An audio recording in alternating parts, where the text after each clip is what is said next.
Guys, back to another video. In today's video, I want to kind of show the iPad.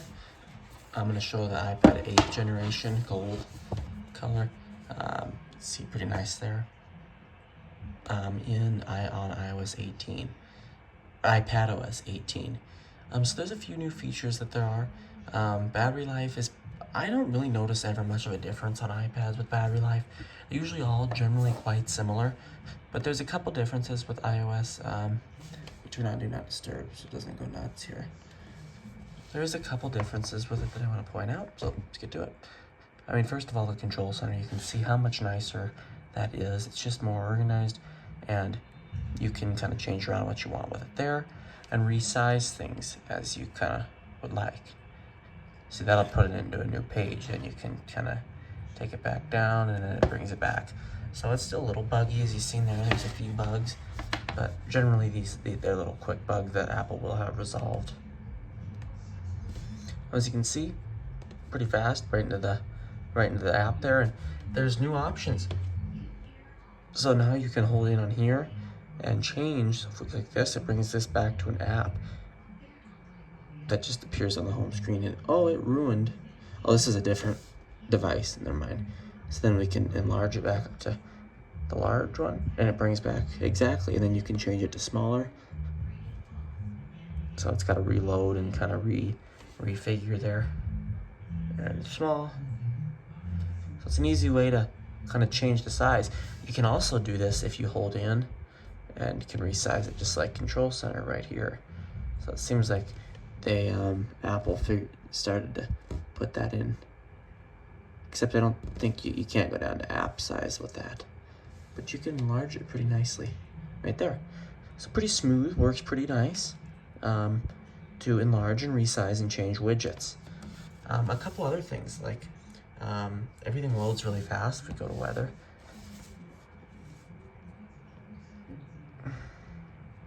click on this here, everything's ready to go and loads quite fast. You can definitely check your stuff out. If we go to maps, yeah, everything works nice. This is a pretty big issue, but it works really nice on the iPad here. I mean, it even works better than the phone, I think. It just loads the map right away. If we go to air quality, I mean, yeah, it loads right away. So everything is very smooth and fast with iPadOS 18. And this is the current version we're on. If I pull that up in settings here, current version is 22B5069A, which is iPadOS 18.1 Beta 6, the current version. And there's a couple other cool things, like if you go to Safari, I just learned this, it's pretty crazy. And it's pretty cool because if you go here, it's almost like, it's different because you'd think it'd just blur it, but it actually changes how the website works. So as you can see here, if I go up to here and go hide distracting items. So now you'd think if I were to do this, it would just kind of just blur this out. But if I click on it, put hide, it doesn't just blur it, it actually changes and moves the rest of the site up with it. So if I don't like this big thing right here and want to hide that, look at that. It puts it right away. It just gets rid of it. Take this ad and hide it. I don't want to see this here, so I'll hide that. And isn't that cool? I don't really like that. I'll hide it. Look at that. It just took the site right down. But what's even crazier is you can click on any of the specific values, and you'd think it would just leave it there. But if you click on it, it removes it and switches the graph. So that's pretty interesting. You can take any of those out you want, and it doesn't only, if I take out this 5, then it actually adjusts. If I continue to do this, can I not do anymore? If I continue to do this down here over and over and over, it actually just starts removing it. And I bet you if I were to do all these, I mean, it takes some time, that it would actually remove this whole bar from here. Let's try it. Oh, you can even remove the little arrows. Wow, so it's kind of an interesting. Maybe it won't let me remove any more from there.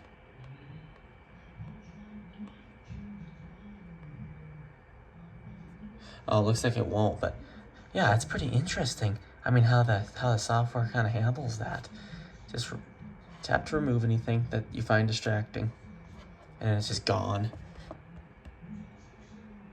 You can remove all this. So then you can see how smooth it is. Then you click done, and you can get back to your site with the items removed. So then I say, ooh, I don't like how it's doing this. So hide distracting items and hide. And let's see if it only hides it for that day. Nope. Then it knows and hides it for all days. So that's beyond interesting. That is crazy. These ads are definitely distracting me. Bye. I mean, you wouldn't take that much off, but look at how nice it works. I mean, you can say, I don't like any of this stuff down here. I can't focus.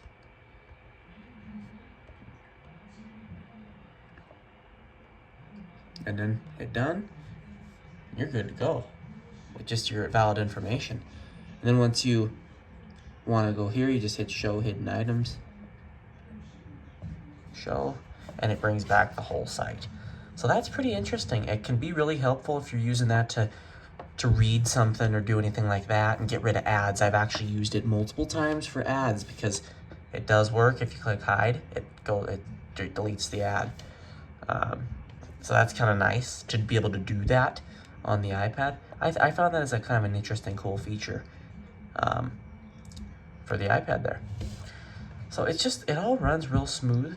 There's not many other changes on the iPad that are huge.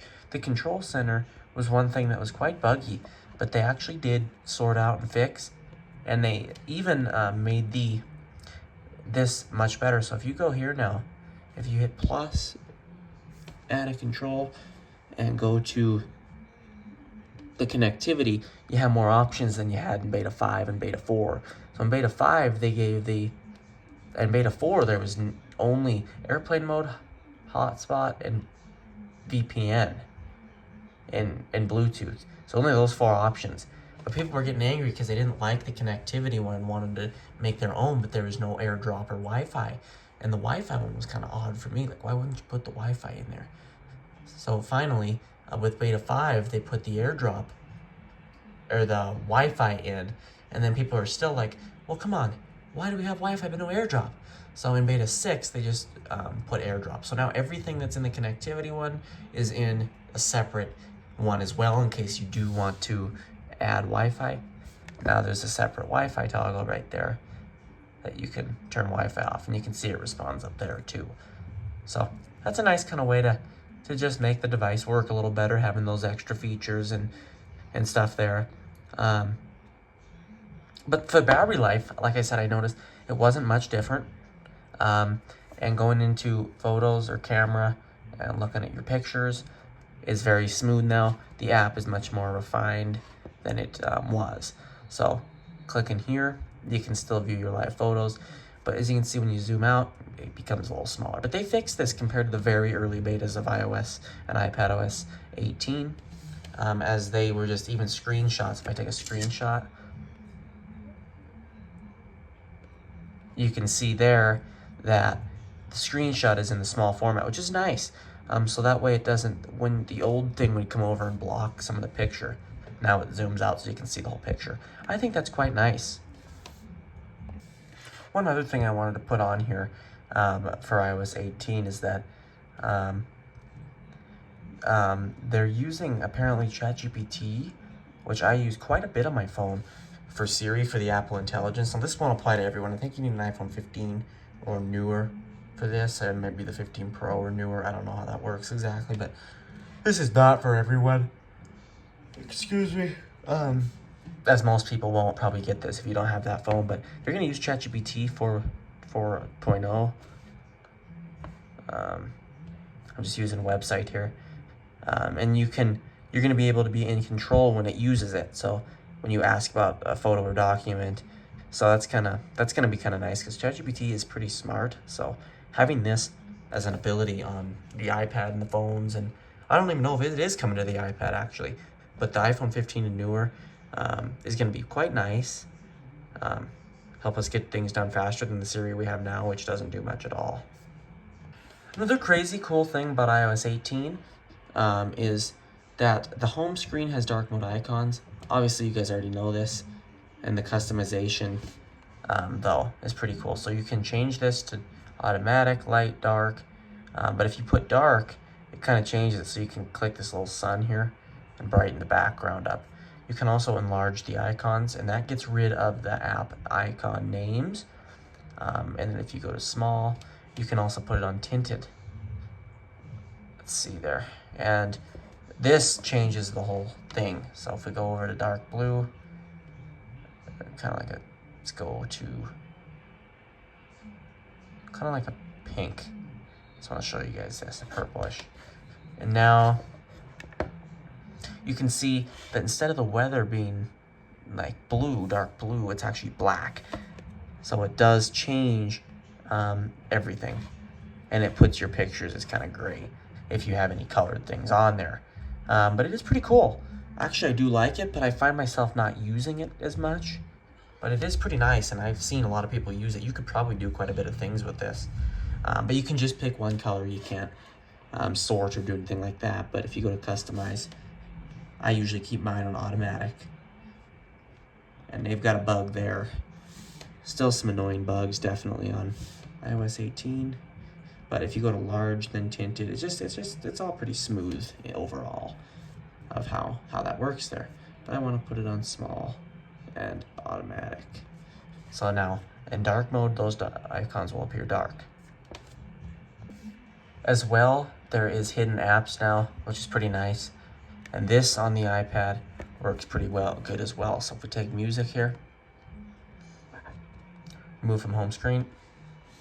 Ooh, what? I thought that's how you did that. Or maybe you gotta go, let's just do tips. I don't know how you do that. Hold it in on them? Oh yeah, you hold in. So let's go to files. You hit require touch ID. Click it again. I've not got any sleep at all. I haven't had a chance to film one of these videos, so I'm not really prepared. But so once you press touch ID, you just wait. Maybe. Oh yeah, right there. So this is hidden now. If we go in here, or no, it's not. So I think you got to go in here then and drag it into there. Holy crap, I don't know how to use that. The hidden one. Because you should hold in.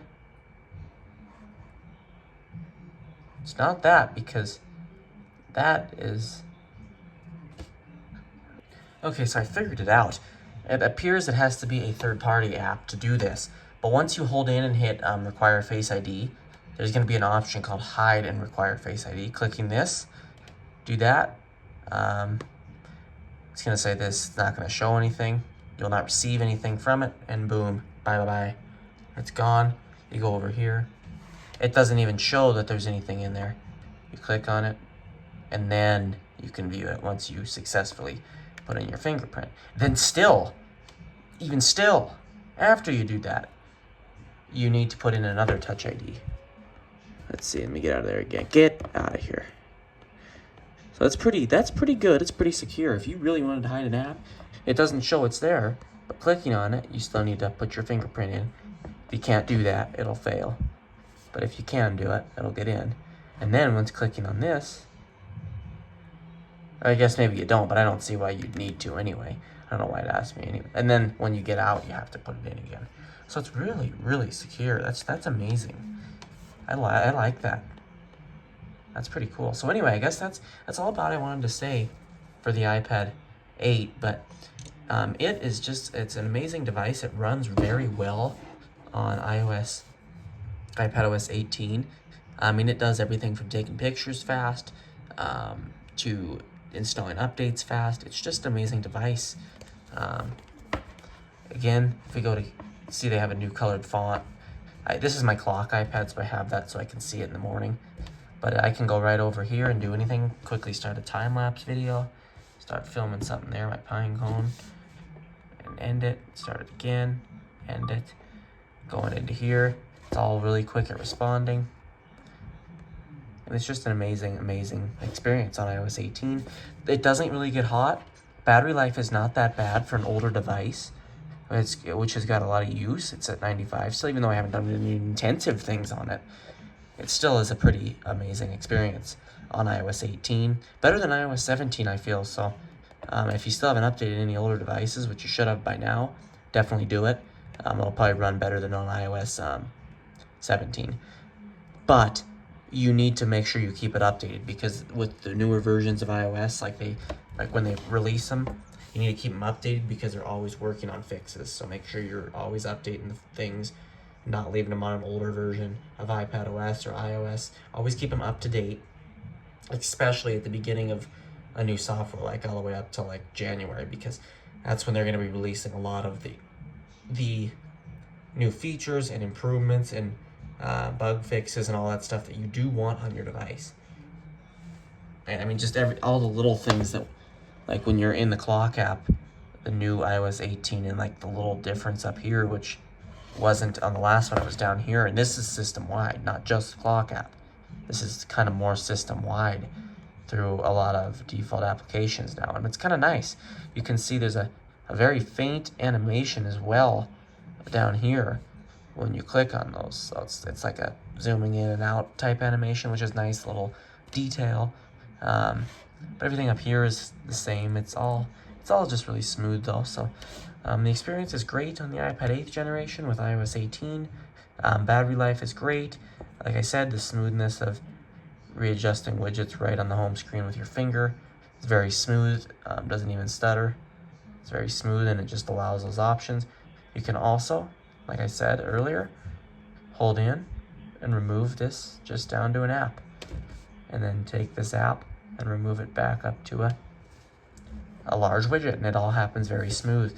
If you go in here, I guess depends on the one, but